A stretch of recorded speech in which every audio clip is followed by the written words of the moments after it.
Welcome everyone to Back in the Game podcast. I'm your host Adam Chapman. Alongside with me, as always, I don't know what I want to call you, but it is Derek Pemberton. I was going to call you something. I just don't know what I was going to call. This is our third episode, I believe. Special guest this week. We're going to have Kyler Hope here at the final segment, and we want to thank Kyler for taking the time out of his day to do the guest portion of the show. So Derek, we can just start off straight out of the box. The biggest news coming out was this is still new to everybody, but the release of the 1987 Monte Carlo and Thunderbird are coming to iRacing from, I believe, June 2nd is the day, along with North Wilkesboro. And I mean, I know for at least a lot of us oval guys, that's something that, I mean, we've wanted a lot. Let me put this out here, that a lot of us asphalt oval guys, I'll put it like this. To me, it feels like we've been kind of let down in something big. Like, don't get me wrong, we're getting all these tracks updated, which is something we've been asking for a very long time. And I'm happy iRacing is doing it.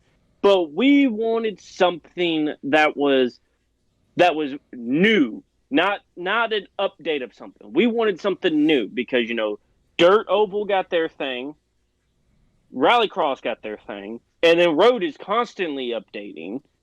So Oval, we kind of felt like, we was kind of being shorted on something. And then, I mean, we knew the North Wilkesboro was coming, which, a lot of the older generation, NASCAR fans, they're going to love that. And then they come out of left field and just say, oh, by the way, we're going to add the cars to go with it. Yeah, apparently the way this got released, I watched some of the race. It was pretty good. I wanted to check out Wilkesboro, which was, we already knew we've known that for a while now, since Dale Jr. started cleaning it back in December, I believe is what it was, or something like that. But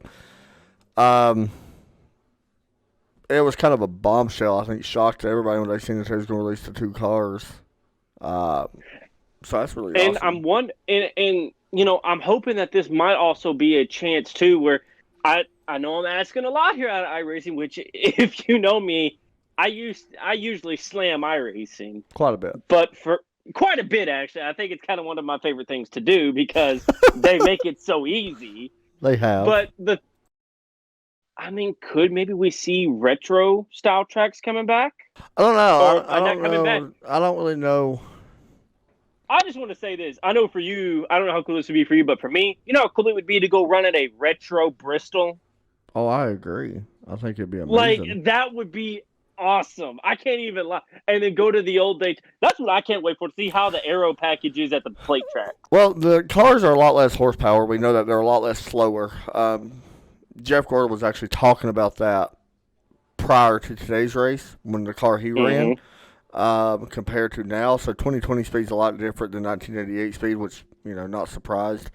So they're a little bit slower. I'm curious on how iRacing is going to implement this. Will it be its own, it ain't going to be its own class. It'll still be oval, but will it be its own series? You would guess so.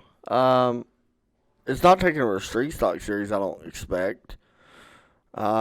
My thing is, though, could it be taking over the street stock? I don't know, because it's such a faster car than the street stock. I don't feel like it's going to take that over. But I will say I think it's going to become one of the most popular series that we're going to have, no matter what we think. Imagine actually using these things, because if I'm not mistaken, that's the car. When did Bill Elliott break the record at Talladega? Wasn't it 90? It was 90-something, wasn't it? Was it in that? It wasn't in that style car, was it? It was in that style car. It was in the Thunderbird. It was 1987. So it is the same year that's coming out. It was in the Thunderbird, right? Yeah, and it was also 212 miles an hour. Which, by the way, I know that if you watched the race last night, I was only hitting 200. I actually hit 212 last night in the pack. And he means Friday night, by the way. Oh, yeah. Well, okay, yeah, my fault. Friday night, yeah. I've had a lot of things going on. But, Friday night, I hit 212 in the pack. And just think, that was a single car run, right? Yes. A single car going 212. and Friday night I could barely hit 212 in a pack of today's cars. I think that right there was a testament of just how fast that car was. That's what I can't wait for. It's gonna be interesting to watch the pit crew come around and service them cars. You know what I mean? It will be, yeah. There's a lot of things that iRacing I think can do with this, but from what I've heard, it was Ray Everham is where they got a scam from what I'm hearing. So, but congratulations, Denny Hamlin, on picking up the win at North Wilkesboro. Pretty cool. I guess his daughter didn't cut his camera off or TV off. So that's pretty neat. But yeah, that was the biggest news. We're going to definitely be following it. It's all kind of new, so we don't really know exactly how it's all going to kind of pay off. But yeah, Denny Hamlin did win that race. Timmy Hill finished second. Timmy Hill's on fire, by the way, in that iRacing series. Kyler Reddick, Ross Chastain. I think Gordon probably finished last. Actually, no, Gordon finished 18th. Not bad. Yeah, that might as well be last. Yeah, pretty much. I think they only had 29 cars. But anyway, so I guess we can kind of get back into the real side of things now from the real sports. Of course, we're going to have our guest here in just a moment, Kyler Hope, in just a few moments. But over to the real side of things before we head over to our NFL talk. NASCAR make a return this weekend or this coming weekend on the 17th, I think, at Darlington. So we're starting to get back to a little bit of sports there, because I know you've been helping deal with the coronavirus because you're actually, well, now you're back at home, but you'll be going back to base here soon. But, yeah, man, it's awesome to see sports finally getting back up and going again. And it's the one, and I've seen it, spoken about in a lot of different ways about, how people are only focused on sports coming back right now. But to me, sports get you away from everything. Sports of it, yeah. for a couple of hours, all you're focused on is your team. That's all you're focused on. Or driver or something like that. Or driver or whatever you watch. That's all you're focused on for a couple of hours. And you get away from the real world, and all you care about is what's going on right there. And that's what a lot of people we've been missing. That's why I think this conversation we're going to have with Kyler is going to be pretty good, because he's involved with the real world stuff with it, and how has it affected him and stuff like that. And that is also true. A lot of people are affected by this. And, and don't be surprised if, once everything comes back, it's going to be, a well-oiled machine, because it's going to take a while. We're going to be recovering from this for a while. Let's be real. It's going to take a while to recover from this. But if you just love sports in general, you're about to have your heyday, because we're going to have basketball, we're going to have baseball, we're going to have hockey, and we're going to have football. Yeah, because hockey returns when? July? Was it July or June? I can't remember. Month season or something? Yeah, I can't remember. And I just want to say this, that if the Preds and the Titans play on the same day, good luck in Nashville. Oh, yeah. Because that's going to be horrible. Imagine if they both have night games. Good thing I'm not in THP yet, because that would be horrible to have to work. So but that's what I can't wait for. So now we can kind of transfer over to our NFL talk. We're going to try to keep this podcast somewhat short, because we're going to have Kyler on it, and that's going to be somewhat of a conversation. But so we're going to try to keep the podcast portion kind of short until we get to our guest. So the NFL stuff, there you started out. I mean, kind of the big thing that everyone's been kind of waiting for is the schedule release. Mm-hmm. I mean, that's how we know that, we're inching closer. And from what I've heard, Roger Goodell said we're starting on time. Just we may not have preseason, which who watches the preseason anyway, unless you got preseason unless you got season tickets. It's going to be interesting for some of the players trying to make the teams, though. Yeah, and it will make it a little tough. And I have heard that there are talks on how they may still give it a week where you have more than 55 players. Like in like in the regular season or something? And just by a certain week in the season, they're going to say, okay, you got to have X amount of players by this point. Just so that way they still have a chance, or you just may not get the chance this year. You'll have to come back next year. Possibility. So it kicks off with what? Kansas City versus Houston, right? Houston. Yeah. And that, I like to say this, that is going to be a fantastic game to welcome back the NFL season. Granted, even though Houston doesn't have DeAndre Hopkins, I mean, as much as I hate saying it, that is still. I mean, they still got Deshaun Watson, and Deshaun Watson in himself is still just a fantastic player. Real quick, because I know we don't want to spend too much time on this. I want to get your portion of. So Derek's a Tennessee Titans fan, as you guys noticed. I'm a Philadelphia Eagles fan, and Cowboys suck. And sorry, Joe Burchett. So Derek, on your team's front, what's their record going to be? Not counting playoffs or none of that, just the regular season. Not counting the playoff.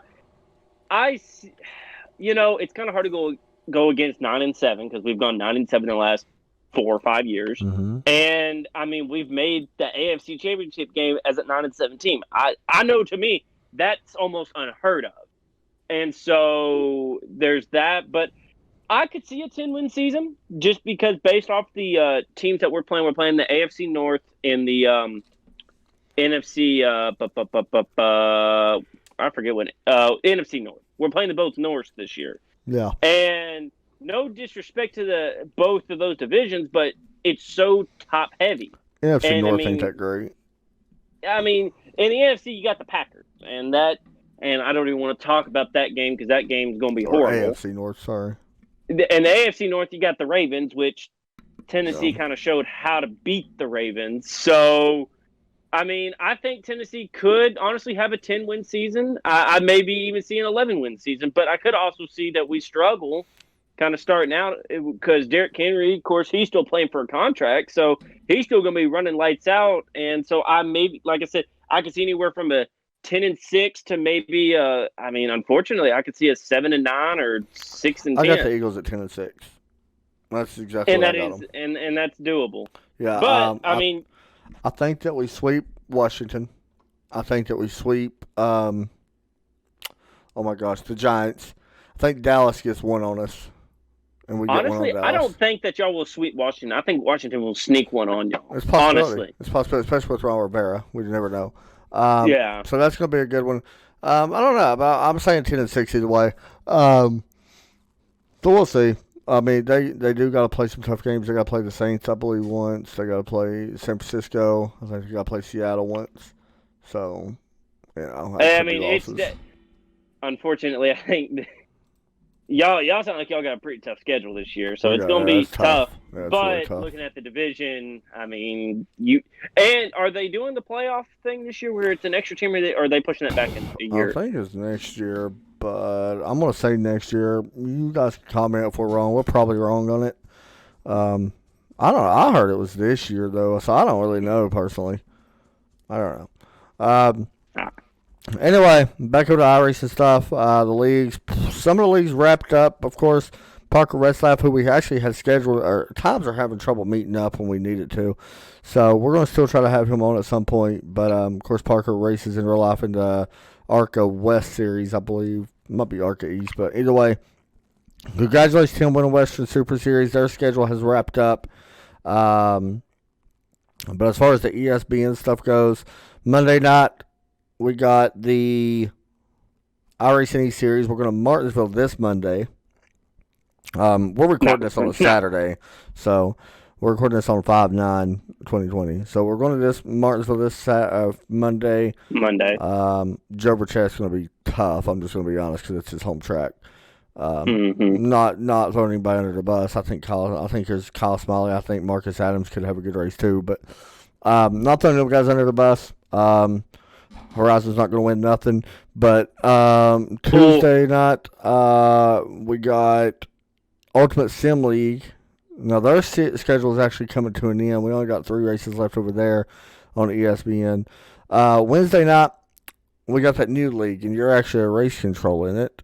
The Dirty Monkey Asphalt Series. And pretty cool, actually. They had some pretty good racing in there last week, so that's going to be fun. And, of course, the Top Fuel Racing Series, I think they're getting ready to go to Indianapolis, but we'll see. Sam Cooper Bennett has that call. Thursday night, Red Sox and Strictly Street Stocks. And do you know where Strictly Street Stock goes? Yes, until you asked me. Oh, so you knew before I asked you. I think it's Richmond. I think you're smoking. Because you're right. I thought it was Richmond. Yeah. So yay Apparently. me! I mean, Apparently, another I don't big know NASCAR nothing. track that I'm going to struggle at. I So don't know. You'll be great. fine. You're good at Richmond, though. Yeah, in the Cup car. I mean, we're going in street stocks. I mean, it's completely different. It's tough, especially early on in the street stock. So we'll be Oh there my goodness. Thursday, and then for Red Sox, of course, Thursday. Before that, we'll be at Monza Junior. Friday, we're coming down to 2 races left in the iRacing East Super Speedway season. A lot of controversy in that series right now. Yeah. Speaking of that, a lot of things getting said back and forth between drivers Look, and drivers. we gotta be careful. We don't have free speech, so Yeah. Apparently,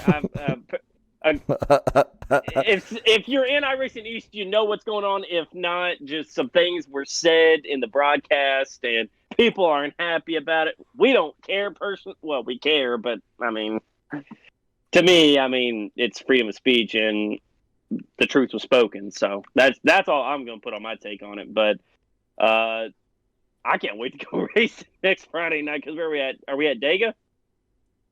In the Cup cars? I think is what it is. So yeah.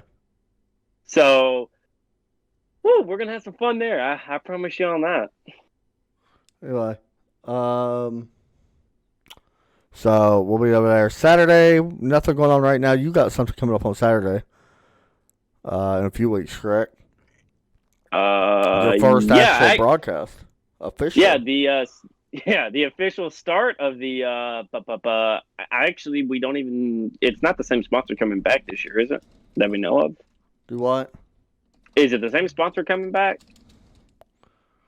The main. I don't think it is. I don't know. We'll figure it out. Well, the Strictly Street Stock League, their Pro 2 Light series is supposed to be making a comeback in a couple of weeks away.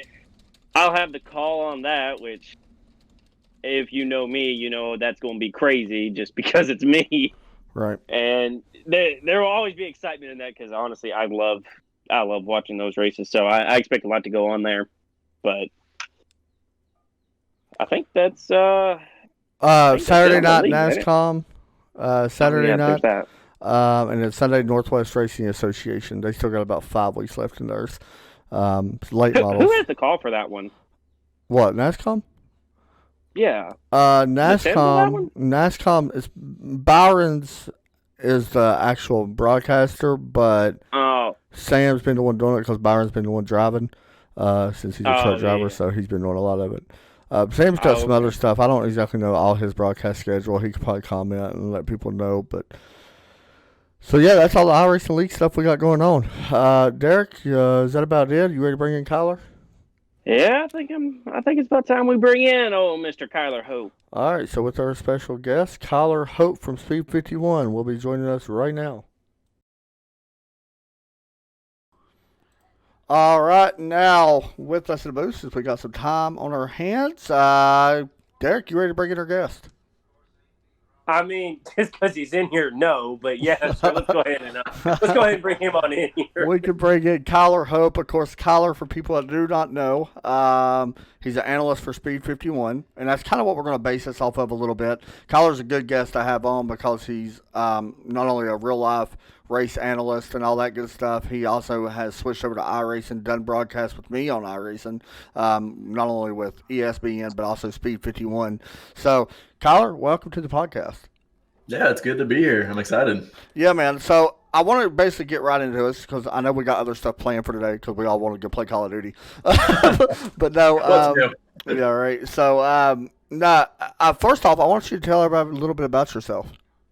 Well, I'm from Washington State. I was born maybe a mile from a racetrack, so it's been in my blood forever. My grandpa raced for many years. I always grew up going to the track. My dad actually built cars in the premier level up in NASCAR for a couple of years too. So it's been a family tradition to be around racing, and I was lucky enough to get a job at Speed 51. I've always really been into like media and photography and videography, and kind of those two worlds collided, and now I work for Speed 51, covering short track racing all across the nation. And I got to work some pretty cool events just in the past few months, including like the Chili Bowl, World Series of Asphalt Stock Car Racing down in New Smyrna, the World Series, the World Finals for World of Outlaws at Charlotte last year. So it's been pretty cool experience. So how did you actually get involved with Speed 51? Is it just because you knew someone from your dad, or was it something else? Actually, it was Jeremy Anders who actually he now runs Wenatchee Valley Super Oval, my home track. He worked part time for them, and he knew I was a photographer, and he brought me to a couple races down Southwest. I was going to college at the time. He invited me to come out and just take photos for Speed 51. It was unpaid, except they're paying for my hotel and travels, but I wasn't getting any money on top of that. It's more just for experience. And was able to prove myself worthy, I guess. And they liked my work, and just kind of worked my way from there. Started building connections with Bob Dillner, Brendan Paul, our VP, and just kind of worked its way from there. And it just kind of all the cards fell in the right place. Yeah, and for people that hasn't seen Kyler's pictures, you can actually go to Twitter. He does post a lot of pictures on Twitter, Kyler Hope 33. I'm not going to lie, I was actually just over a few moments ago, some amazing, and I've seen them before, of course, but some amazing photos that you've taken and stuff like that. So now I kind of want to still base with the real stuff. With the coronavirus and everything, this actually gave you more time to get involved with iRacing and stuff like that. So what's it kind of been like right now for you with this virus? I know everything's starting to open back up a little bit. The Speed 51's covered a little bit more things, so that's a good thing for you, I'm sure. But what has it kind of been like? Yeah, it's been weird because the first part of this year, like I said, I was at the Chili Bowl and there's so many other big events that I was up to like 35 days at a racetrack out of like 70. So over about half the time of the year, I was spent at a racetrack. Then all of a sudden, someone like turned the off switch on, and I couldn't go anymore. And it's just kind of a weird transition to come back in and be at home all the time, not really working. I was used to working, a lot, and all of a sudden I'm not anymore. And so you mentioned iRacing. It's kind of been my only fill for any sort of racing. I've been doing a lot of broadcasting with you, and just been around it a lot, doing a lot of time behind the wheel myself, and just trying to stay busy.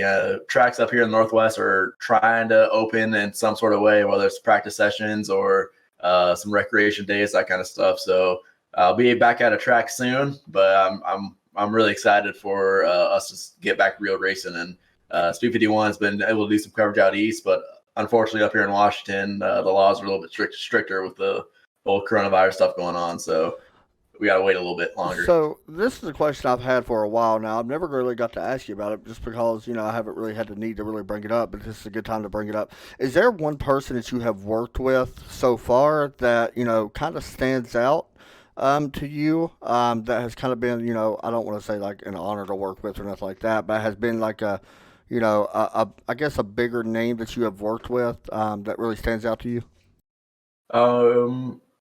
Not to say worked with, but I got to cover Kyle Larson's win at the Chili Bowl this year. And that was a really cool moment, being able to do some interviews with him. And really that whole Chili Bowl event, like I got to talk to like Ryan Newman, David Gravel, who just won the World of Outlaws race in Knoxville. Like there's a lot of big names I got to interview and talk to and just kind of be around all weekend. And same with Chris Rebella. I spent a lot of time with him at Chili Bowl and just became like kind of good friends with them and good buddies, all these big names. Rico Abreu, Tony Stewart, like all these guys I knew about for many, many years and I kind of watched even growing up.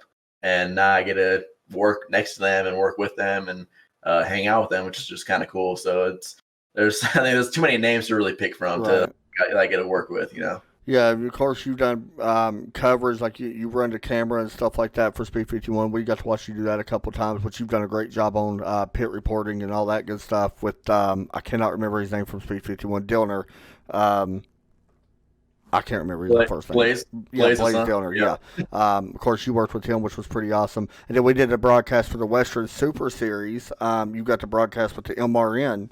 That the one that covers MRN, some of the races. What was her name again? I cannot remember. Hannah Newhouse. Yeah, and I actually met her at the Real Life Summer Showdown 3 years ago, I think it was. So it's kind of funny seeing that come full circle. I got to meet her there and become good friends with her at that point, and then it's just kind of moved forward to like we've stayed good friends. We text from time to time, and then now all of a sudden we're both. She's up at NASCAR. I'm up at Speed 51, and she's at the top of NASCAR. I'm at the top of short tracks, and it's kind of cool seeing our worlds come back and collide at the virtual summer showdown. So what is the goal for you as far as covering stuff like this? What is the main outlook for you? Are you happy doing what you're doing right now, or is there something bigger in mind?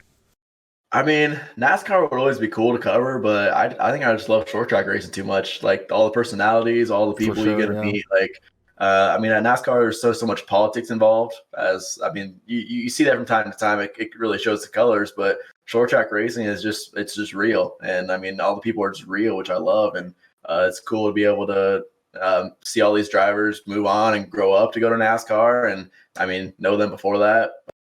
I think I'm pretty happy where I'm at with Speed 51. I don't really see me wanting to go much higher. Maybe from time to time go up, cover a few couple events for teams, but I think long term I'd rather stay at Speed 51 covering short track racing. Yeah, I think. So I've got a question Go now. ahead. Now I actually come up with a question here on the fly here. So I know for me, like I mean, if you've heard my style of broadcasting, I've thought about trying to get into the actual real life broadcasting, finding a way to actually get into the real stuff. What would be something that you would tell someone that's trying to get into all this? Like, what's something they should expect, or what's something that they should be trying to look for whenever they do try to get into this? I mean, if you're able to get hired by like a track or any sort of team, just never say no. Do get as much experience as you can. I mean, that's gonna get you the farthest, the quickest.